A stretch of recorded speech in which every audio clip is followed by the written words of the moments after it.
ധീരവീര നേതാവെ ധീരതയോടെ നയിച്ചോളൂ, ലക്ഷം ലക്ഷം പിന്നാലെ എന്നത് അണികളുടെ പതിവ് മുദ്രാവാക്യമാണ്. ലക്ഷം വേണ്ട, 100 പേരുടെ പിന്തുണയെങ്കിലും ഉണ്ടായാലേ സ്ഥാനാർത്ഥിയാക്കാനാവൂ എന്നാണ് ആം ആദ്മി പാർട്ടിയുടെ നിലപാട്.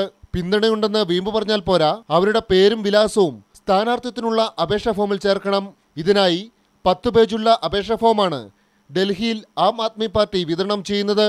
ഫോമിലെ ചോദ്യങ്ങൾ ഇങ്ങനെ: സ്ഥാനാർത്ഥിയാകാൻ ആഗ്രഹിക്കുന്ന ആളിൻ്റെ കുടുംബവിവരത്തിന് പുറമെ ഏതെങ്കിലും കേസിൽ ഉൾപ്പെട്ടിട്ടുണ്ടോ, ജനകീയ സമരങ്ങളിൽ പങ്കെടുത്തിട്ടുണ്ടോ, സ്ഥാനാർത്ഥി മുൻപ് മറ്റേതെങ്കിലും പാർട്ടിയിൽ അംഗമായി പ്രവർത്തിച്ചിട്ടുണ്ടോ, എന്തിനു വേണ്ടി സ്ഥാനാർത്ഥിയാകുന്നു, മത്സരിക്കാൻ സീറ്റ് തന്നില്ലെങ്കിൽ സ്വന്തം മത്സരിക്കുമോ, ഇവയ്ക്കൊക്കെ സ്ഥാനാർത്ഥി കൃത്യമായി ഉത്തരം നൽകണം.